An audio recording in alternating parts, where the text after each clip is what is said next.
Planning a Disneyland vacation is like baking bread. Hear me out. Timing is everything. But how far in advance do you really need to book to get the best experience without losing your mind?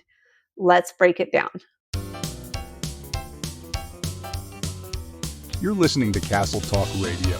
We're live on the airwaves with Becca and Jessica. Now let's jump into this week's episode. Do you have any friends that are like really into the sourdough bread and like their whole, have you ever seen like the calendar is based on their sourdough bread? I wish I did because I want some of that sourdough bread. We just found a loaf in our freezer that my father-in-law had made, and I didn't realize like it was his homemade loaf, and we ate that thing up so fast. Oh, it's so delicious. Yeah. Well, the timing on sourdough bread, all these things you have to do is so precise. It reminds me of Disneyland. But I have to say, you can get sourdough bread at Disneyland without having to be the crazy like calendar revolves around your sourdough person. Okay. So, we're going to talk today about when all these different things need to happen for your Disneyland vacation. Now, keep in mind, this is not meant to be a strict, like, this day you do this day you do that. It's just a general timeline that will help your planning go smoother, save you money, and just make it so you're not overwhelmed with all the planning of everything, right? Mm-hmm. So, Jessica, first, let's talk about over planning and under planning because I think a lot of people do one or the other. What would you consider over planning? Over planning would definitely be a minute by minute itinerary, would be multiple spreadsheets for whatever. Over planning, like there's a lot of good things, and people that love their spreadsheets, they might have like a hotel room spreadsheet where they're just comparing everything, and then they have like a ride spreadsheet and even like a list down to like the snacks that they're going to eat each day. I think that's over planning. Under planning is can be just as bad, where you're like, I don't know what we're gonna ride, where we're gonna eat. We're just gonna show up, we're gonna do the thing, and we're gonna have fun. Usually doesn't Yeah. happen. Or like, we're going to show up and buy our park tickets at the ticket booth. You have to have reservations. So if you do that, you may be out of luck. There may not be any reservations. A lot of times, planning last minute can make it feel very hectic. But also, there are people that are like, we've seen say, I'm planning my 2027 trip. And I'm just like, whoa, whoa. It's good to say I'm going to go in 2027, but already planning it down to like, what days should I do which park and all that kind of stuff.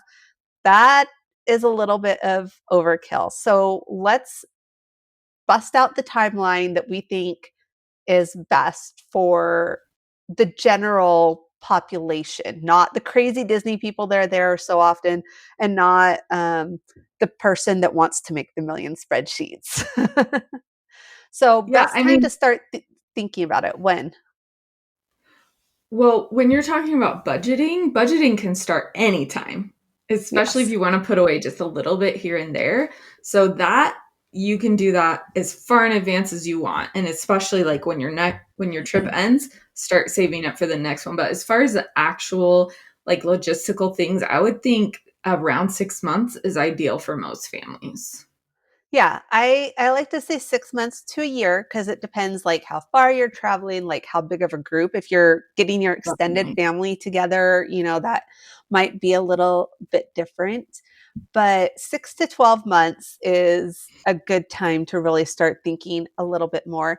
Right now, I'm really pushing the 12-month mark only because ticket prices should increase anytime now. And if you purchase Mhm. your tickets now, they're good through 2026, but you'll save probably, if you're going 5 days, I would say you're probably going to save about $100 per ticket on a 5 day ticket.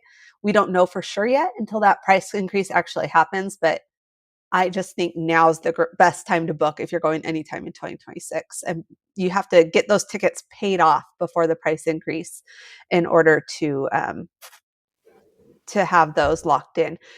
So when I say paid off, the reason I'm saying that is we do partner with Getaway Today, so you can get discount Disneyland tickets. You'll actually probably save more than $100 because you also have their extra discount. Um, but you can get all of our deals by going to getawaytoday.com/castle talk. And they have a layaway plan. And that's why I say you have to have them paid off. So you can put $200 down to start your vacation. So if you're one of those people that's like, I want it on the books and then pay a little bit of time, this is the perfect way to do that. So um, that's why I say you have to have things paid off though. Okay. So 6 to 12 months. So what are we looking at? There are things that it matters. The timing matters when you're booking. Like first thing that pops in my head is flights. Like obviously we know there are certain times that flights are a better price, either right when they release, depending on some um whatchamacallit, Budget airlines. carriers. Carriers. Yes. Depending on the carrier, sometimes it's right when it opens or the location you're going to, because even that makes a difference. And sometimes it's 4 to 6 weeks out. Sometimes it's whenever there's a sale. So that is the first one that I think timing wise, you should have in your head when you're going to book that. So what's another one, Jessica? Yeah, definitely the flights for sure. My regular cutoff for flights, and this is like if I'm planning last minute, I generally don't want to buy a plane ticket within 2 weeks of travel because they're going to skyrocket those prices most likely. But the next thing I think would be hotels because the more rooms they sell and book, the higher the rates are going to go. Yeah, So I think you generally get a better hotel deal by booking that in advance. I agree. Now, one thing I will say is Getaway Today, their pricing does seem to stay pretty steady for that time, like the Mhm. original dates you look at until a month or two before. But the availability can drop a lot. So if you want the best availability and everything, you want to book that early. Again, with them, they're going to honor any new specials that come out. So if a hotel that you have booked adds fourth night free and it drops your price, then you just say, "Hey, I want that added to my plan or my package. I want that fourth night free credited," and they will get you that lower price. And same with ticket deals if a ticket deal comes out. So hotels, definitely flights. Another thing to think about is the like conventions and crowds. And we talked about this a lot in an episode we did recently called What Really Affects Disneyland Crowds and Why It Isn't What You Think. So I definitely suggest checking that episode out. We'll link it in the description and show notes. But we talk a lot about that and why even though you may not be able to find a hotel room, it might be a great time to go to the parks. But with the tickets, let's talk about some key milestones that we have to look at. So we need to purchase our Disneyland tickets and have them paid off and link them to our account. And then we have to make park reservations. And how far in Right. advance can we do that? You can do your theme park reservations 6 months in advance. And one of the things people often get confused with as well with tickets is they're like, well, I want to buy my tickets now for 2026, but Disneyland only sells them 6 months out. Or sometimes before a price increase, they kind of close those dates out on their availability calendar. And they're like, so I'm trying to go September next year. How am I going to get those tickets? That's another way that Getaway Today comes in because you can buy the tickets for further in advance through Mm-hmm. Getaway Today. So it's getawaytoday.com/castle talk. That's where you'll get our rates that we've locked in for you. And then when it comes to the 6 month mark is when you can make your actual theme park reservations. So it gives Right. you even more flexibility if you like to plan in advance. Yeah. I personally don't like to make theme park reservations that far in advance just because you may change your mind about there may be something announced that you want to do that's in a certain park on a certain day or something like that. Like I'm thinking about the holidays that are coming up. You may find out that you want to get a candy cane and you've booked the opposite park every single day for when the candy canes are in said parks because they rotate what park they're in. Um, so I definitely don't really suggest doing it 6 months out. I mean, Mhm. unless the only time I would do it that far out in advance is the 2 weeks that are winter break for like everyone, because those are the ones that may fill up. I still think 6 months is a little early for that, but it's definitely something if you're like, I just want to get it locked in to make sure we get those reservations, you can do that. Um, Yeah, and af- with that as well, I would say, like, since we're talking about, like, over planning, under planning, 3 months as far as theme park reservations, I think is a really good time to lock in. 2 months, still good. After that, especially if it's around, like, important dates, that's when I'm starting to get nervous. Like, me personally, like, did you get your reservation when you're planning something with friends? yeah, definitely. So after you have your hotel booked, your tickets, you've done your park reservations, there's not a ton that you have to do in advance if you're just going to go with the flow and only eat by mobile order or quick service. But there are some things to think about. If you are going to want to book a sit down dining, those reservations open 60 days out. Now, before 2020, the reservations, like it wasn't a big deal. You could almost find anything in the last minute or two, like at the days leading, excuse me, the days leading up to your trip. Is easy to book something, maybe not Blue Bayou. Like that one was a little harder, but everything else, you could get it pretty much a couple days in advance. Disney has changed, as has everything in this world since then. And now I feel like they're filling up a lot sooner on a lot of them. Not all of them, but like I know character dining seems to be selling out sooner. Still Blue Bayou, but also things like um, Cafe Orleans, I find booking up a lot faster, Yes. especially for bigger Lamplight Lounge groups. for sure. hmm So Um, definitely and think about that. also Mhm. Bippity Boppity Boutique is absolutely Yes. one you want to be on. So that's not dining, that is the princess makeovers and knight's makeover. Those are hard to come by, and like once they're full, they're generally full. Yeah. So definitely that's 60 days out that you can make dining reservations or Bippity Boppity Boutique, but you have to do it day by day. So each day when it hits the 60 day mark, right? We're done. Okay. Mhm. The other thing, just because we're filming this in September, that I'm thinking about that might come up that you need to plan for, and the timeline is going to be weird depending what it is special events, um, specifically Oogie Boogie Bash, after dark events like the Valentine's one and Pride nights, things like that. If you're wanting to attend those, you need to plan in advance for when those tickets go on sale. We talked about Oogie Boogie Bash this year and how it didn't sell out as quickly, but it's still, I mean, I think from here on out, the rest of the parties are sold out. Some of the first ones weren't, but I think the rest of them are that are now on, moving on. So usually, though, in the past, it has sold out within a couple days, right? Or a week at the most. Pride Night selling out really quick. Some of the other ones, Star Wars Nights is very popular, sells out quick. So you need to be paying attention to like this podcast and the Disney Parks blog, things like that, so that you know when they're going on sale, right? Exactly. There's also some little details within planning of things that tend to slip through the cracks.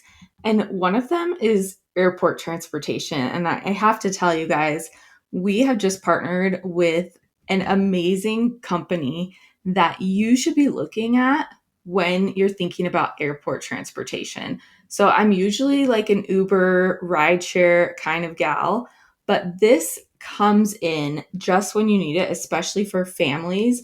And it's Arias Transportation. That is ARIAS transportation.com. And they have been so gracious to sponsor this podcast episode today. And it's perfect because it really goes into all those planning pieces. Now, they are flexible and able to get those transportation for you, but the farther you book out in advance, you're going to get those great rates and you're going to get the car type that you want. They can also do car seats, Becca. So for families, you want Arias Transportation for sure.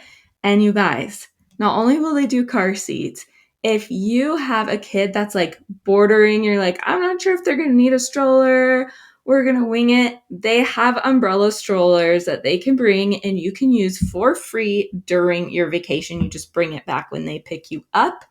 They service all of the major airports in the area. I've even heard that if you want something special like snacks or in and out, they will bring that to the airport curb when they pick you up. Are you kidding me? I want that. love that. I love that because I'm going to use them when I go with my family next because we always get there and my kids are so freaking hungry because of the travel ed stuff. So, oh my gosh, thank you. I'm doing that. Okay. Seriously. Yes. And thank you to Rias Transportation for sponsoring this episode of the podcast. Okay. So next up, let's talk about some insider tips we have. And my first one is don't panic if you're late. Like you can still have a great vacation. I even had one that's like, I decided to go to Disneyland 7 days in advance. I wrote this article. I don't really keep my website up to date anymore, but this one is still useful, I guess. This is what we did to plan 7 days in advance. Now, this was before we needed park reservations, but sometimes you can still get park reservations even the day before. So, but there's things that help with that. So what are some things that you can do to still have a great time if you're planning within that mark where you start to worry, that 4-week mark, Jessica? Let's go with that. Yeah, so with that, the first thing I'm going to want to do is make sure that I have park reservations because nothing else matters if your whole trip is to get into the parks. But I would say, like Becca was saying, that sometimes they open up to look later in the day as well because there's like certain cancellation windows for, especially if you're a Magic Key holder. But people can and do change their plans. So check that out. You can also start at California Adventure, which tends to be the one that's available more so than Disneyland traditionally, unless there's like a festival going on. But start your day there and then just plan on doing a park hopping at 11 if you have that park hopper ticket. Yeah, and definitely if you're finding that you can look at the reservation calendar before you purchase your tickets and you can see if it looks like all the reservations for Disneyland are gone during the days you want to go, definitely splurge and get the park hopper ticket. Another thing I like to point out is that like people now are allowed to cancel their dining reservations up until like a couple hours before. That didn't used to be the case. So all of the ones with sit down dining, they have where you can join the like waiting list, a walk up queue, and you can scan it through the app. They have a QR code, or you can just go to that restaurant and see if it says that there's a walk up queue available for that day. Plus, at Disneyland, there are so many quick service restaurants and even some that are little, I call them elevated quick service, like the Plaza Inn, things like that, where you don't need a reservation, but it's still more than just chicken tenders and fries. Instead, you class it up a little. You got fried chicken and mashed potatoes. Yes, a different version of chicken tenders and fries. So that's another thing. And then of course we also have mouse dining or places like that you can set an alert to get notified when a dining reservation you really want opens up. Flexibility with everything also helps, especially if you're looking at when reservations are open, if you're going midweek or off-peak season, and then even within your day. Like if you want this sit-down dining, can you eat at 3 p.m. or can you eat at 8 p.m.? You know, if you can be flexible with those times, you might be able to get in something as well. Speaking of that, the flexibility, I think that's key for anyone, not just the people that are doing it last minute. It's something we talk about. You need to have a plan, but it, like you said, shouldn't be a minute by minute itinerary. And that plan you need to be flexible with, because what if a ride goes down? What if this? What if that? So even with your pre-visit planning, you need to be flexible when you go and you find out that the dining reservation you want is full, things like that.